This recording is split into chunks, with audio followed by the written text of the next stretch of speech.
Mood disorder. একটা মানুষ continuously sad feel করে, 5টা সিম্পটম দেখা যায়, তখন সেটাকে ক্লিনিক্যালি ডিপ্রেশন বলে। ডিপ্রেস না হওয়ার তো কোনো কারণ নেই, ডিপ্রেশনের লক্ষণ অনেক। এই সিচুয়েশনটা যেহেতু আমার সাথে হলো না, তাহলে আমি জীবনে কিছুই করতে পারবো। এখন জব হচ্ছে না, ওকে ফাইন, এটাকে আমি অনেক ভাবে দেখতে পারি। টাইমটা ওয়েস্ট হয়ে গেল সেভাবে না দেখে যদি ইনভেস্টমেন্ট হিসেবে দিই, তাহলে বলবো মিডল এজ মানুষরা যারা, তারা একটু ডিপ্রেশনের শিকার বেশি। যখন মানুষ একাকিত্বে ভোগে ওই সময়টা ডিপ্রেশনটা বেশি ভর করে। অনেকের ক্ষেত্রে আছে যে একাকিত্বটাকে সে এনজয় করে। 3.5% পপুলেশন ডিপ্রেশনে আক্রান্ত সারা পৃথিবীব্যাপী। তো এটা দেখার পর আমি রীতিমতো হতবাক। ভাবছি এই বিষয়টা নিয়ে কথা বলবো, কেন মানুষ বিষণ্ণতায় ভোগে, এর কারণগুলো কি। আর এই বিষয়ে কথা বলার জন্য আমার সাথে উপস্থিত আছেন, তার মুখ থেকে তার পরিচয় সম্পর্কে একটু জানি। আলহামদুলিল্লাহ ভালো আছি। আমার নাম তাসনিম আহমদ। আমি পেশায় একজন সাইকোলজিস্ট অ্যান্ড আমার পড়ালেখাটা আমি কমপ্লিট করেছি হচ্ছে জগন্নাথ ইউনিভার্সিটি থেকে। ওখানে আমি অনার্স করেছি এবং মাস্টার্সটা হচ্ছে সেই একই ইউনিভার্সিটি থেকে এডুকেশন অ্যান্ড ডেভেলপমেন্টাল সাইকোলজিতে। এছাড়াও আমি 2024 সালে আর ক্রিমিনোলজি অ্যান্ড ক্রিমিনাল জাস্টিসের উপরও একটা মাস্টার্স শেষ করেছি। তো এখন আমি মোটামুটি প্রফেশনালি সাইকোলজিস্ট হিসেবেই কাজ করছি। তো এই আর কি ব্রিফ আমার পরিচয়। ধন্যবাদ। আমি যতটুকু জানি হয়তো বা শুরু করছেন মানে সোশ্যাল মিডিয়াতে, তো ভাবলাম আপনার সাথে বিষয়টা নিয়ে কথা বলি, এই জন্য আপনাকে বলা। এবং আলটিমেটলি আমি একটা পজিটিভ রেসপন্স আপনার কাছ থেকে পেলাম, যার জন্য আপনি এখানে আসছেন। এই জন্য আপনাকে ধন্যবাদ জানাচ্ছি। Thank you so much. এখন আমরা বিষণ্ণতা নিয়ে কথা বলবো, ডিপ্রেশন নিয়ে কথা বলবো। আসলে বিষণ্ণতা বলতে আমরা কি বুঝি, আসলে বিষণ্ণতাটা কি? বিষণ্ণতা বলতে গেলে DSM-5 এর সংজ্ঞায় যদি আমরা দেখি, তাহলে হচ্ছে বিষণ্ণতার বেশ কয়েকটা ক্রাইটেরিয়া আছে, যেটার মধ্যে হচ্ছে একজনের ইরিটেবিলিটি থাকতে পারে, মেইনলি একটা মুড ডিসঅর্ডার, যেখানে হচ্ছে একজন মানুষ কন্টিনিউয়াসলি স্যাড ফিল করে অ্যান্ড সে ওই জায়গাটাতে একটা এন্ডলেস লুপের মধ্যে পড়ে যায় অ্যান্ড মোটামুটি ধরতে গেলে সে ওই জায়গাটা থেকে বের হয়ে আসতে পারে না without any help most of the time. So এটাই বেসিক্যালি ডিপ্রেশনটা মানে লেম্যানদের বোঝানোর জন্য বলা যেতে পারে।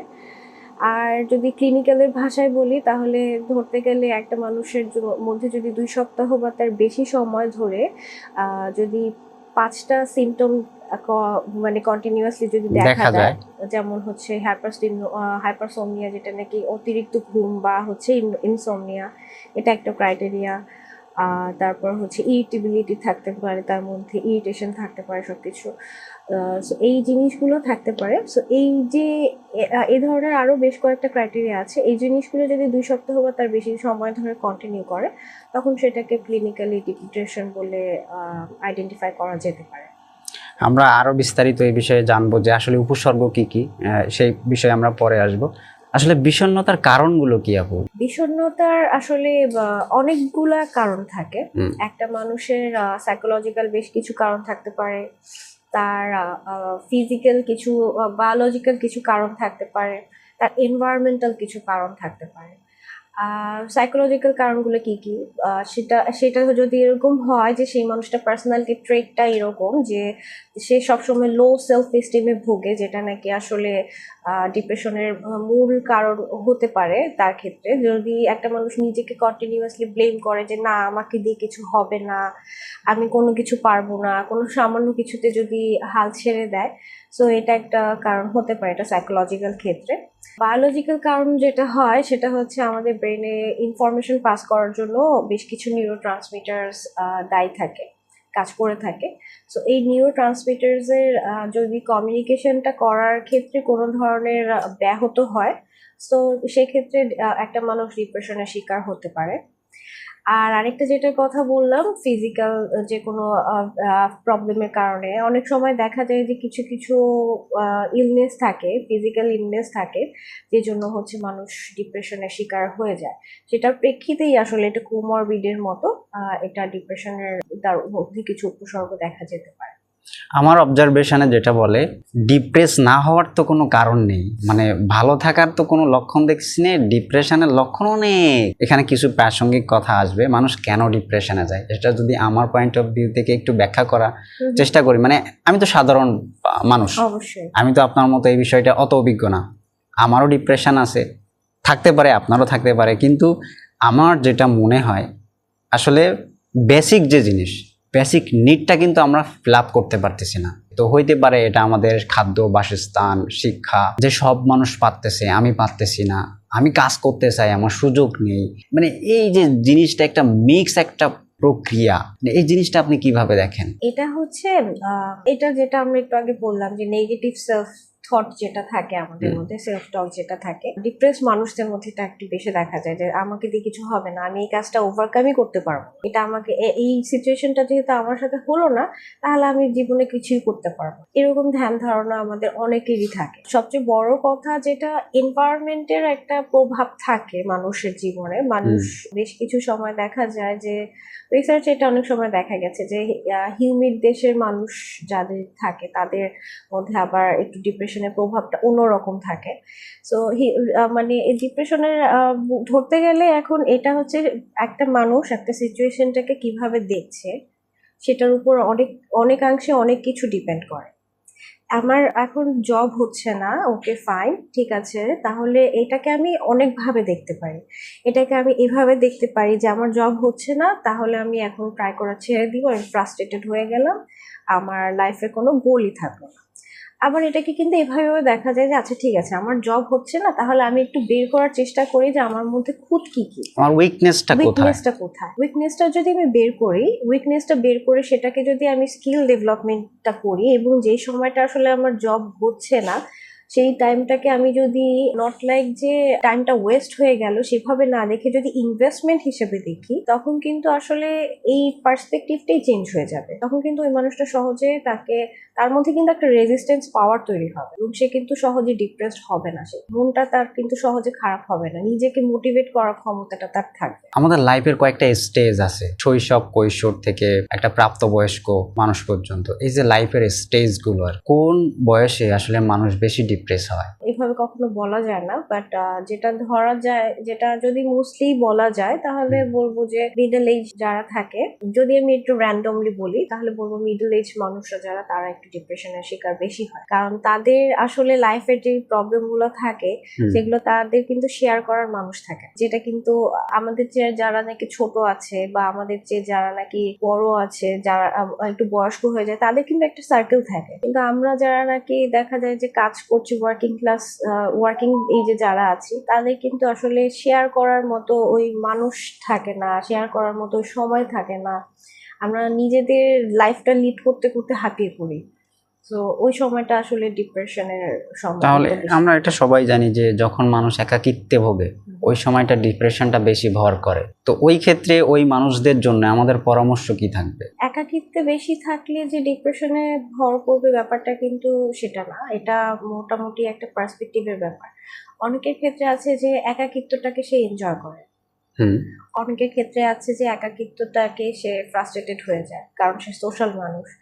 তো এখানে দেখার বিষয় হচ্ছে যে আপনি একাকিত্বকে কোনভাবে দেখছেন আপনার লাইফ দিয়ে। আপনার যদি মনে হয় যে আমি ঠিক আছে একা থাকছি, এখন তাহলে আমি একটু রেস্ট নিতে পারবো, তখন কিন্তু আপনি ডিপ্রেসড হবেন না। তো আর যদি কেউ একাকিত্বের কারণে ডিপ্রেসড হয়, তাহলে সেক্ষেত্রে তার প্রতি সাজেশন থাকবে সে একটু তার নিজের সেলফ কেয়ারের দিকে যদি একটু নজর দেয়, কিভাবে নিজেকে একটু ভালো রাখা যায়, নিজের সাথে একটু সময় কাটানো যায়, দরকার হলে প্রয়োজন যদি সম্ভব হয় তাহলে সে যদি বই পড়ে, কোনো ধরনের এক্সারসাইজ করে, যেগুলোতে আসলে কোনো ধরনের কোনো মানুষের হেল্প ছাড়া, কোনো ধরনের কোনো ফাইন্যান্সিয়াল নিডস ছাড়াই আসলে সে যে কাজগুলো করতে পারবে, সেগুলো করলে আসলে সে ডিপ্রেশনটা থেকে উঠে আসতে পারে। টিনেজারদের ডিপ্রেশনের প্রবণতা কত বেশি আমাদের দেশের প্রেক্ষাপটে যদি বলেন? টিনেজারদের ডিপ্রেশনের প্রবণতাটা যদি হাইপোথেটিক্যালি বলি তাহলে বলবো যে একটু বেশি, কারণ হচ্ছে আজকালকার যুগের যে বাচ্চারা তারা হচ্ছে মোস্টলি তারা ফোনেই তাদের জীবন, অ্যাডিক্টেড, ফোনেই তারা অ্যাডিক্টেড, ফোনেই তাদের দিন শুরু হয়, ফোনেই তাদের দিন শেষ হয়।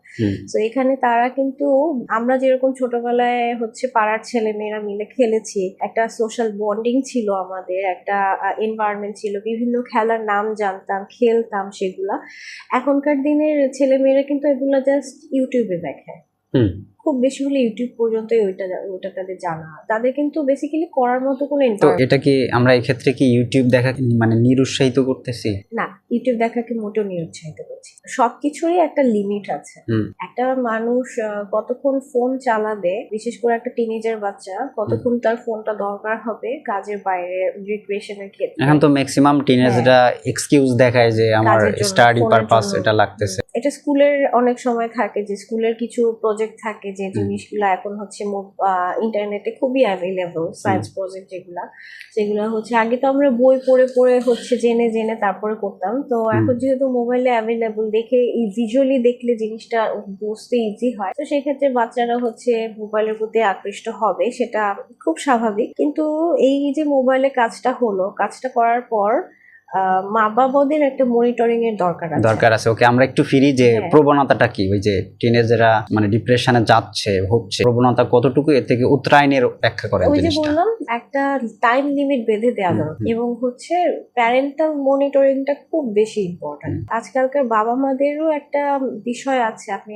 খেয়াল করে দেখবেন, তারা নিজেরাও মোবাইলে অ্যাডিক্টেড, এবং তারা হচ্ছে তাদের ঘর, অফিস এত কিছু সামলানোর পর বাচ্চাদেরকে ঠিক মতো সময় দিতে চায় না, সময় দিতে পারেও না। তো আমার মতে ফ্যামিলি টাইমটা খুব বেশি ইম্পর্টেন্ট, যেখানে হচ্ছে বাবা মা তার সন্তানের সাথে কথা বলে জানাবে এবং নিজে জানবে যে তাদের দিনটা কেমন গেল। আপনার বাচ্চা যদি থাকে একটা টিনেজার, তাকে যদি আপনি জিজ্ঞেস করেন তোমার আজকের দিনটা কেমন গেল, সে কিন্তু এটা যখন নাকি বলবে, তার মায়ের সাথে শেয়ার করবে যে জানো মা আজকে স্কুলে এটা হয়েছে ওটা হয়েছে, অবভিয়াসলি প্রত্যেকটা বয়সের অনুপাতে তো ডিপ্রেশন হওয়ার বা মন খারাপ হওয়ার অনেক এলিমেন্টস থাকে, তাই না?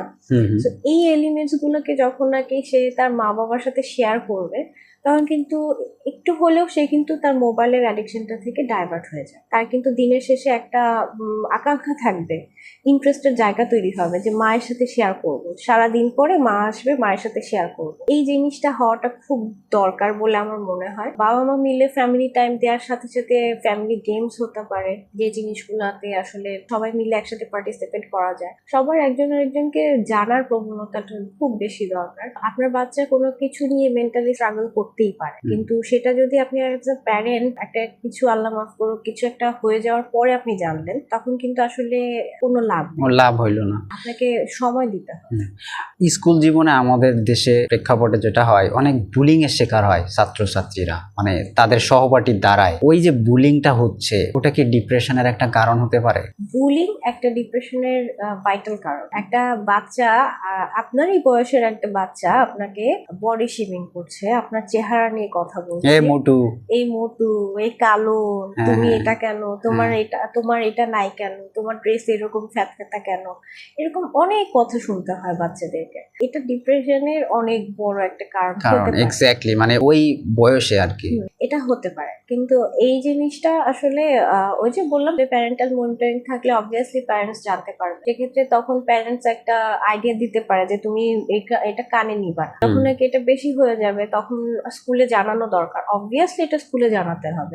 একটা পর্যায়ে গিয়ে এই স্কুল বুলিং এর বিষয়গুলো যখন নাকি স্কুলে জানানো হয়, তো তখন স্কুল যদি এটাকে স্টেপ নেয়, এই জিনিসটাকে যদি ভালোভাবে আসলে হ্যান্ডেল করে, তখন গিয়ে দেখা যায় যে এই ধরনের বুলিং এর জিনিসটা খুব কমে আসে। এই স্টুডেন্টটা বা এই মেয়েটা বা এই ছেলেটা ডিপ্রেশনে ভুগতেছে, এটা লক্ষণগুলো কি সাধারণত, এটা অভিভাবকরা কিভাবে নোটিস করবে? অভিভাবকরা নোটিস করার জন্য আগে এটা দেখতে হবে যে কোনো প্রিডিসপোজিং ফ্যাক্টর আছে নাকি, যেমন কোনো একটা বিষয় ধরেন, যেমন হচ্ছে স্কুল চেঞ্জের ব্যাপার, তার কোনো বেস্ট ফ্রেন্ডের কোনো ইস্যু হতে পারে, বন্ধুদের মধ্যে কোনো ঝগড়া হতে পারে, বা এমন কোনো ইস্যু হলো যেখানে নাকি তার বেস্ট ফ্রেন্ডের সাথে আসলে সে আর কোনোদিন দেখবে না, সেক্ষেত্রে দেখা গেল যে হয়তো স্কুল চেঞ্জ হয়ে গেছে বা বেস্ট ফ্রেন্ডটা আল্লাহ মাফ করুক মারা গেছে। তো এইরকম সিচুয়েশন গুলো হচ্ছে কিনা, এই জিনিসটা হচ্ছে সবচেয়ে বেশি নোটিস করার দরকার। তো এই সিচুয়েশন গুলোতে যেটা হয় 2 সপ্তাহ বা তার বেশি সময় ধরে, তখন হচ্ছে বাচ্চাদের ক্ষেত্রে যেটা দেখা যায় যে তাদের চোখটা একটু ছলছল করে, তারপর হচ্ছে তারা একটু নিজেদেরকে কর্নার করে নেয়। তো এই নিজেকে ধরনের একটু আড়াল রাখে সবার থেকে। সবার থেকে একটু আড়াল করে নেয়, খাবারের প্রতি আসলে আগে যেরকম একটা অ্যাপেটাইট ছিল সেই অ্যাপেটাইটটা কমে আসে হচ্ছে। এরকমও হয় যে কোনো একটা কাজে সে আগে অনেক ইন্টারেস্ট ফিল করতো, কিন্তু এখন তার সেই ইন্টারেস্টটা পাচ্ছে না, বিছানা থেকে তার উঠতেই ইচ্ছা করছে না, কোনো কাজ তার করতে ইচ্ছা করছে না, কথা বলাটা তার কাছে মনে হচ্ছে অনেক বড় একটা কাজ। তো এই ধরনের ক্ষেত্রে এই জিনিসগুলো আর কি লক্ষ্য। সম্পর্ক ভাঙন এবং ডিপ্রেশন, এই এই জিনিসটা কিভাবে যদি বলেন আপনি, এর আসলে প্রতিকারটা কি, বা এই বিষয়ে আপনি কি বলতে চান? টিনেজ মানে আমি যদি পার্সোনালি বলি তাহলে টিনেজ হার্টব্রেকটা এটা আসলে অনেকের ক্ষেত্রেই হয়, এবং এটা হওয়াটা 99% 90% উপরেই আর কি, এটা অনেক মানুষের ক্ষেত্রেই হয়। সো এই ক্ষেত্রে আসলে হার্টব্রেক হবে, সেখানে আসলে সবচেয়ে বেশি মোরাল সাপোর্টটা খুব বেশি দরকার। যত না মেডিকেশন বা থেরাপিতে যাওয়া দরকার, তার চেয়ে বেশি হচ্ছে প্যারেন্টস জিনিসটাকে কিভাবে দেখছে, তারপর হচ্ছে ভাই বোনেদের মধ্যে সম্পর্ক এখানে আমি একটু অ্যাড করি, ব্রেকআপ হয়েছে, সম্পর্কটা নষ্ট হয়েছে, আমি কিন্তু কারোর সাথে শেয়ার করতেছি না, না আমার খুব কাছের মানুষ হইতে পারে, আমার খুব কাছের বন্ধু, আমার বোন বা আমার মা, কারোর সাথে শেয়ার করতেছি না। কারণ একেতে সম্পর্ক ভাঙছে, তার উপরে আমি যদি এটা বলি তাহলে সে নিজেই ভাবে যে আমি তাহলে শেষ, সব দিক থেকে মানুষ আমাকে খারাপ বলবে, তার উপরে একটা টেনশন কাজ করতেছে। মানে এই যে চারিদিক থেকে একটা চাপের ভেতরে সে নিজেকে আবিষ্কার করে, আসলে ওই মুহূর্তে তার কি করণীয়?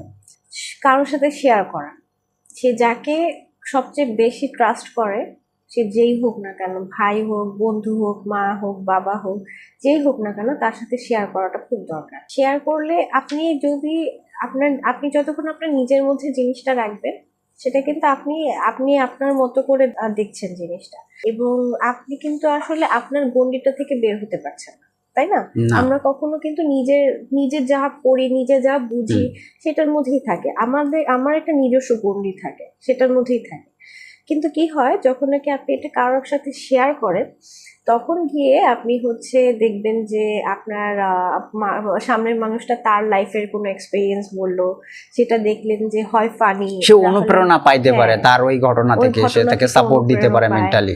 তারপর হচ্ছে শুধু সেটাই না, এই ক্ষেত্রে যেটা হয় যে আরো যখন নাকি ওই যে সিচুয়েশনটা হয়েছিল, সেই যেই সিচুয়েশনটা থেকে ওভারকাম করে উঠতে পেরেছে, তখন তার নিজের মধ্যে একটা আস্থা তৈরি হয়, যে সে যদি এই জায়গাটা থেকে ওভারকাম করতে পারে, তাহলে আমিও পারবো।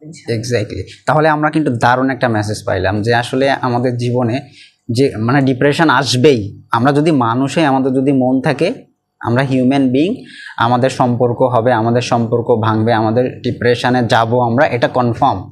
এবং এই মুহূর্তে আমাদের উচিত হবে আমাদের খুব কাছের যে কোনো সম্পর্কের হইতে পারে তার সাথে বিষয়টা শেয়ার করা।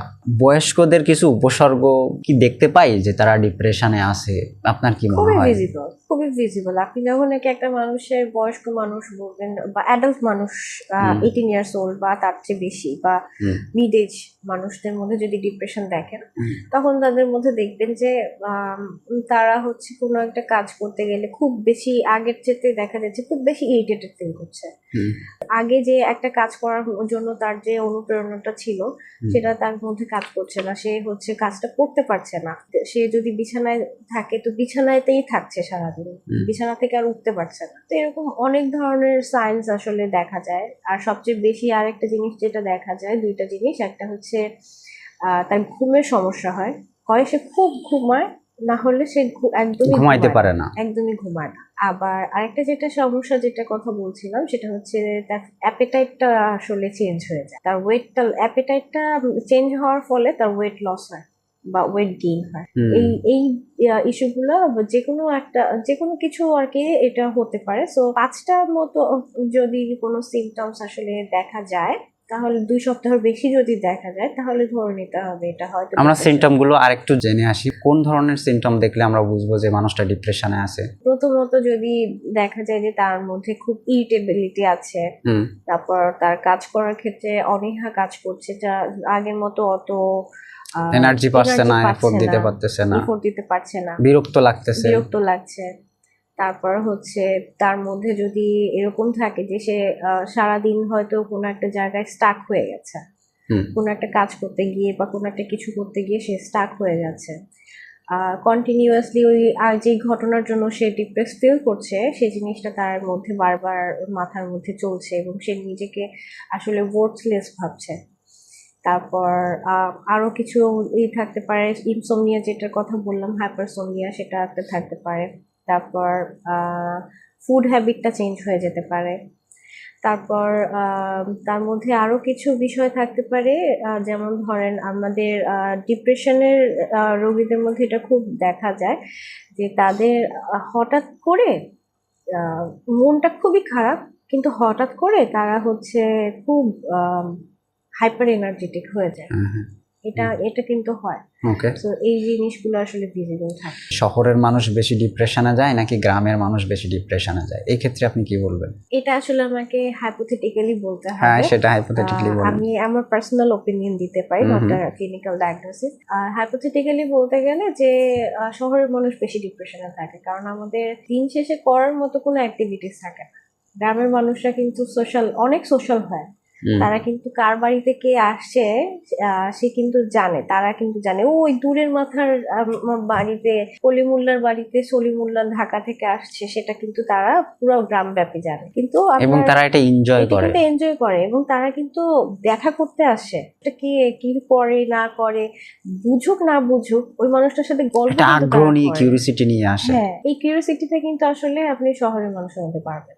পাশের ফ্ল্যাটে কারা থাকে আপনি কি তার চেহারা দেখেছেন? বছরে একবারও দেখা হয় না। রাইট। সোশ্যালি আপনার এঙ্গেজ হওয়ার মতো টাইমটা তো কম, ইভেন আপনার এনার্জিতেও কুলায় না।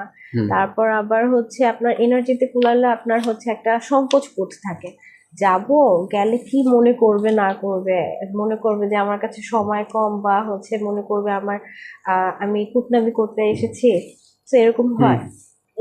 এই জিনিসগুলো কিন্তু হয়। শহরের মানুষরা আমরা বলবো যে হাইপোথেটিক্যালি ডিপ্রেশনের শিকার। ওকে, যে একজন মানুষ ডিপ্রেশনে ভুগতেছে কখন বিশেষজ্ঞর পরামর্শ নেবে? যখন নাকি সে আসলে একটা এন্ডলেস লুপের মধ্যে পড়ে যাবে, যখন নাকি তার ওই নেগেটিভ সেলফ টকটা বেড়ে যাবে যে আমি কিছুই করতে পারবো না, আমাকে দিয়ে কিছুই হবে না, এই জিনিসগুলো যখন নাকি তার মধ্যে চলতে থাকবে তখন। তবে ডিপ্রেশনটা কিন্তু অ্যাভয়েড করা যায় চাইলে। আমরা তো সবই জানি, আমরা ভালো মন্দ তো সবই জানি, যেটা ভালো এটা খারাপ, ডিপ্রেশনে গেলে আমার এই সমস্যা হবে, আমরা সবই জানি, সবই বুঝি, তারপরেও কিন্তু আমরা এই জিনিসটা করতে পারি না উইদাউট আমরা আসলে সাপোর্ট আর কি। টাইম ম্যানেজমেন্টটা হয়ে ওঠে না, খুব এটার একটু সমস্যা আছে। টাইম ম্যানেজটা আমরা অনেকেই করতে পারি না, সম্ভব হয়ে ওঠে না আসলে। আমাদের কাজের জায়গাগুলো আমাদের এত এনার্জি খায়, তো বাসায় এসে আমি কিছু করবো নিজের জন্য, ওটা আমাদের অনেকের ইচ্ছা করে হয়ে ওঠে না।